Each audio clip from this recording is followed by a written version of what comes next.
परंतु यावेळेला मागण्या काय आहेत? काही वेगळ्या मागण्या आहेत की अगोदरच्याच मागण्या पुन्हा केल्या जातात? नाही, बीएसटी कर्मचाऱ्यांच्या प्रलंबित मागण्या अद्याप कुठेही पूर्ण केल्या गेलेल्या नाहीत.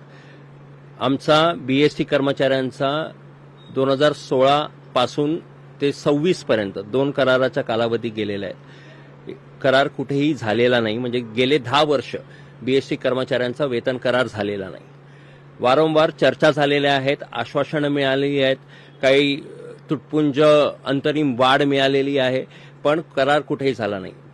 आणि वारंवार वेळ घेतला जातो. आम्ही गेले 1.5 महिन्यापूर्वीच सांगितलं होतं की 15 ऑगस्टपर्यंत वाटाघाटी करून कामगार हिताचा निर्णय घेण्यात यावा, पण कुठेही केलं गेलं नाही. आणि म्हणून कालच्या शिरडकर हॉलच्या सभेमध्ये निर्णय घेतला आणि मी बेमुदत उपोषणाचं आंदोलन सुरू केलेलं आहे.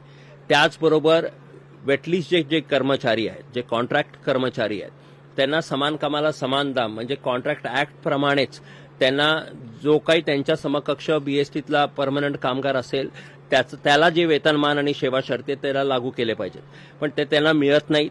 त्यांच्या कॉन्ट्रॅक्टरकडनं त्यांचं शोषण केलं जातं. एकदम तुटपुंज पगार दिला जातो.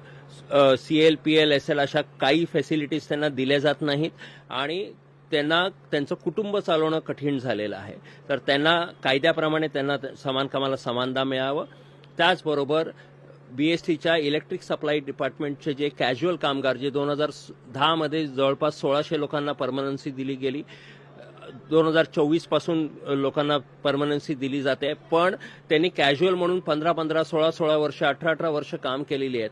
त्यांची ती सेवा कुठेही ग्राह्य धरली जात नाही. तर त्यांच्यासाठी पुन्हा वेतन निश्चिती, कारण की त्यांचा आयुष्याचा अर्धा काळ काम करून जर तेच ग्राह्य धरणार नसतील तर त्यांच्यावरती अन्याय होतो आहे.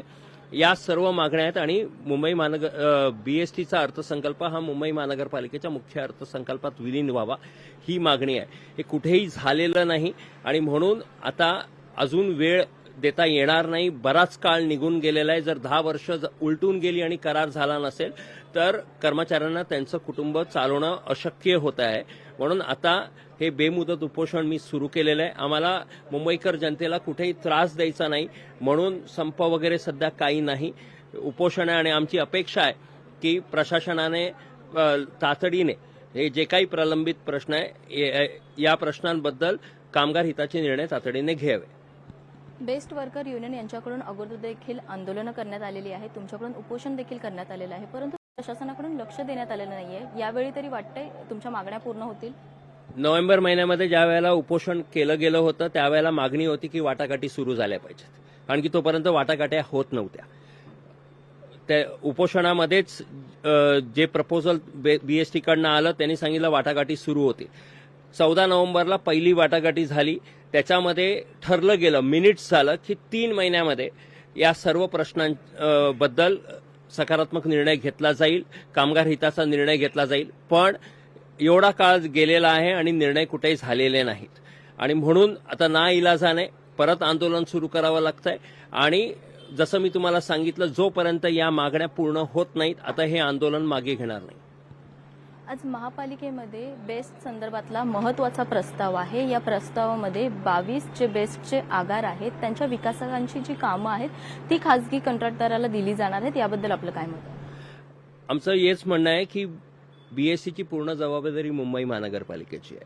बीएसटीची ही सेवा मुंबईकर जनतेला मिळत राहावी ही जबाबदारी मुंबई महानगरपालिकेची आहे. तसंच जे कामगार आहेत त्यांना त्यांचा हक्काचा न्यायाचं करार असेल, बाकीच्या गोष्टी असतील, त्यांचा पगार असेल, हे सर्व देण्याचं जबाबदारी मुंबई महानगरपालिकेची, ती त्यांनी पार पाडावी.